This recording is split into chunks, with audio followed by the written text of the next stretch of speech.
Hey Siri, define hope. As a noun, it means a feeling of expectation and desire for a particular thing to happen.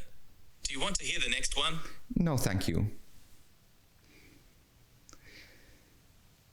A desire of expectation. This is what hope is. Living in expectation of something great, something amazing that is going to happen. God is going to come. His second coming will happen. We don't know when, we don't know how, but we are still to live in hope. We are a people of hope. But what are we in hope of for? What are we in hope for? Well, to live in hope is to live with a perspective, with a knowledge and understanding that things are going to be okay, that God is going to have the final say. You see, many people live away from hope, and when you don't have hope, that is where life becomes not worth living. You have nothing else to live for.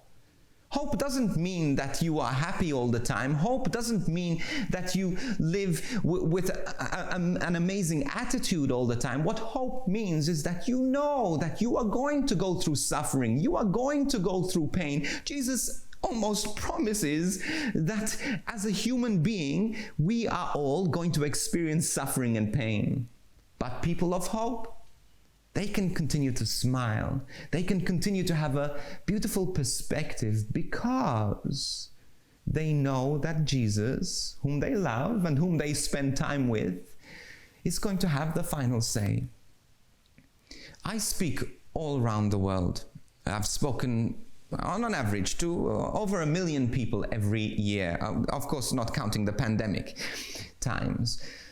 But I'm also an introvert. I'm also really terrified to stand in front of people. I believe it or not, I look confident, but I'm often, really, not often, 99.9% of the time, I walk on a stage terrified, absolutely terrified. Just this week I've been speaking at schools. Every time I stand in front of these students, 1,000 students or so, my heart will be beating so fast that I'm scared that people will see it through my shirt.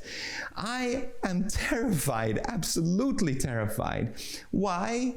Because of the 1,000 things that could go wrong. One, because I'm scared I won't be sensitive to the Spirit of God. But you know what? I still go out, in spite of my fear, I still go out confidently because I know that I'm going to be okay. Because I've spoken so many thousands of times in front of people, I know the probability is, again, let's use the same percentage, 99.9% of the time, it has been successful. It has been okay. I've walked off the stage relieved and thinking, okay, this wasn't so bad. And because of this experience, because of this knowledge that it has gone well 1,000 times before, the probability is, and my belief, in spite of all my fear and whatever my brain is telling me, deep down I know that it is going to be okay. I know, because of the things that I've done before, that it's probably not going to be a disaster. And now there are times where it is a disaster, but I walk on the stage afraid but confident because of my expectation. I expect that it is going to be okay. It doesn't mean I feel okay, but I expect that it will be okay. If I didn't, I'd make every excuse not to go to that event, not to be on that stage. I wouldn't choose to go to these massive events because if I didn't have the confidence, the hope that it was going to be okay. Now, why am I saying all this? It is because, you see, this is the confidence we need to have in Jesus. If we're spending time with Jesus, if we're spending time in the fellowship of Jesus, even the end times, even those scary moments, even death itself will not cause us hopelessness, like despairing fear. Yes, we will be afraid. We're afraid of new experiences because none of us know what death is. None of us want to suffer. But you see, even through the suffering, even through what could come, we have a hope that we're going to be okay. Why? Because Jesus said we're going to be okay. Because Jesus promised that we're going to be okay. That Jesus promised also that he's going to have the final say over evil, that he is going to crush the head of the evil one. That we can live in eternity and hope if we keep close to Jesus. But you cannot have this expectation if you don't live in the experience 1,000 times like I did on the stage. So what am I saying here?